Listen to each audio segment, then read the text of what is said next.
سلام دوستان عزیز، امیدوارم که جوری صحتمند در حال باشین. امروز بازم خوش اومدین در یک ویدیو جدید. امروز بریم طرف جاکارتا کوتا که جاکارتا کوتا یک شهر قدیمی در شهر جاکارتا موقعیت داره دیگه. بریم طرف جاکارتا فعلا که قطار آمد، بریم سوار شدیم، با ما همراه باشین. میرم داخل قطار که شلوغ هستن، جایی براش نشستن نیست. 7 استاسیون رو مجبوریم دویتر استاد شیم. خب دوستان عزیز، رسیدیم در استیشن قطار تنابنگ که بزرگترین استیشن است در شهر جاکارتا و اکثر جاها که سمتش ترانزیت میشه. در جایی مثلا منگرای، بیکسی، چنگرنگ، همه جا که سمتش ترانزیت میشه و همچنین موره. این رقم که میبینین واقعا همین استیشن قطاری تنابنگ است.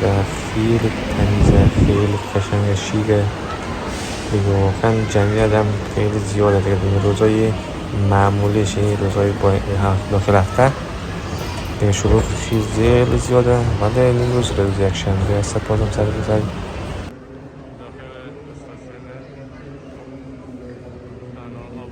همزی استیشن که است.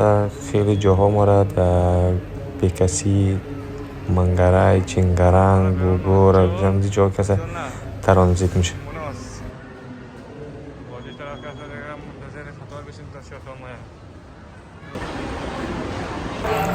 خب دوستا، قطارم اومد. فعلا که هستیم به استیشن تنابنگ هستیم. از اینجا که هستم بریم طرف دوری، استیشن دوری، انکه و کامونمندنگ. در کامونمندنگ رسیدیم، باز قطار تبدیل نیم بریم طرف جاکارتا کوتا. فعلا که هست قطار اومده، بریم که سوار شویم بریم طرف دوری و انکه.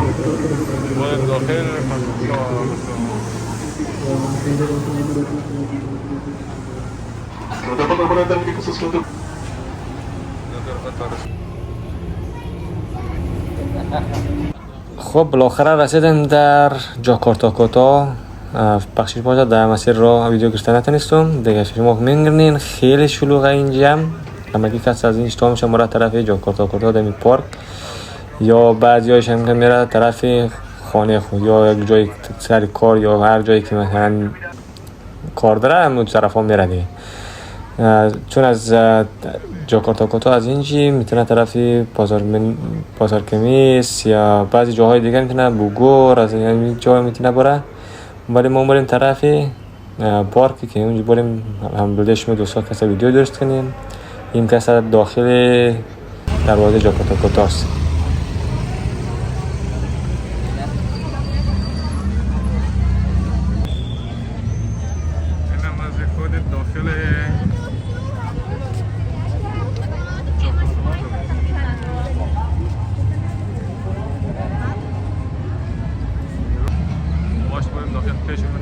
بس دیگه فعلا خیلی جمعیت زیاده، شروع زیاده.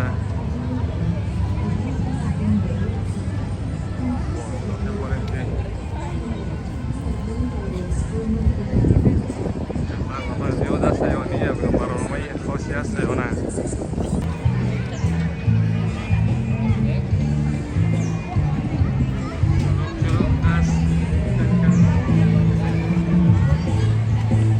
خب دوستان عزیز، بالاخره رسیدیم در کوتاتوا یعنی جاکارتا کوتا. در روی ساختمانی جاکارتا کوتا هستیم فعلا که ساختمان هم خیلی قدیمی است. در داخل از این ساختمان که هست موزیم است، چیزهای قدیمی نگهداری میشه. البته چند تا از یکی از موزیم هایش که هست پیش از ساختمان هست امی توپ که زمان جنگ بوده. همین چند تا توبام که اینجا گذاشته و نمایش. فعلا در وسط از این ساختمان ها هستیم، جایی که اکثر مردم از این منطقه از جاهای دور میه برای دیدن، برای تفریح. خیلی از فامیلا از راه دور، دخترها، پسرها همگی با هم میان دمی جایی به نام منطقه‌ای که جاکارتا کوتا یعنی کوتاتوا یاد میشه. همینجا میه با هم یک جای می نشینه، غذا میارد، نوشیدنی میارد، همگی با هم یک جای غذا صرف مونن، ولی جای ترتمیز همه جایش که میگنین سنگ فرش کرده، تمیز است. ساختمانی که پشت سر ما است داخلش هم موزیمه. واقعا حرف نداره دیگه، برای تفریح، برای آخر هفته که نفر اینجا میه وقت میگذارانه واقعا عالیه. همینطور که میبینین دخترها و پسرها همگی با هم عکس میگیرن. اینم نقشه از شهر جاکارتا. جاکارتا به عنوان بخش تاریخی جاکارتا قلب این شهر قدیمی هست. قدامت این محله به دوران استعماری هلندی برمیگردد و بسیاری از ساختمان‌های قدیمی و عمارت‌های استعماری را در خودش جا داده است. از نظر فرهنگی جاکارتا محل برگزاری جشن‌های صنعتی، نمایشگاه‌های هنری و بازارهای پرجمع و جوش مثل بازار بارو هست. در پیش از این ساختمان دریاچه کوچکی هم قرار دارد که واقعا یک منظره زیبایی را به خود تشکیل داده است. شما می‌بینید دوستان عزیز واقعا که یک جای خوبیه. یک مجسمه زنی را که در حال فیگور گرفتن یا یک رقص بوده در اینجا مجسمه سازی کرده که واقعا یک مجسمه جالبی می باشد. خب در اینجا رستوران های مختلف، غذاهای مختلف داره و KFC هم در داخل ازی است به غذاهای محلی خود اندونزیا که از قبیل ناسی گوری، ناسی پدنگ و دمسم و بعضی خوراک‌های دیگه. و این رستوران هم فعلا تعطیل است و اینجا لباس هم میفروشه. جاکارتا علاوه بر تاریخ در حال حاضر به یک مرکز فرهنگی مدرن هم تبدیل شده است که کافه های صنعتی، فضای عمومی برای بازدید کنندگان به ارمغان آورده است.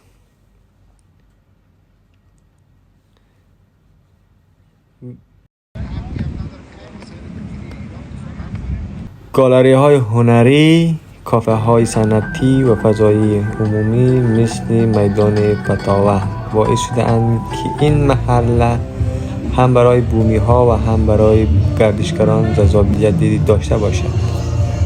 هنری، کافه های صنعتی و فضای عمومی را باعث شدند که این محله هم برای بومی ها و هم برای گردشگران جذابیتی داشته باشد. از نظر فرهنگی جاکارتا محل برگزاری جشن‌های صنعتی، نمایشگاه‌های هنری و بازارهای پرجمع و جوش.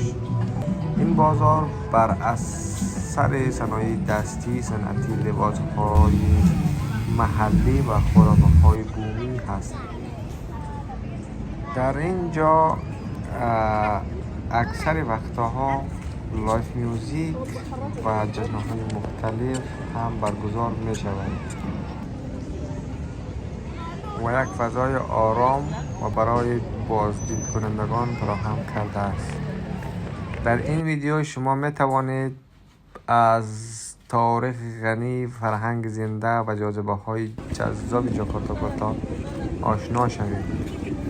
واقعا یک محله بسیار باصفا و آرام برای تفریح و سرگرمی مردم خود اندونزیا ایجاد شده است.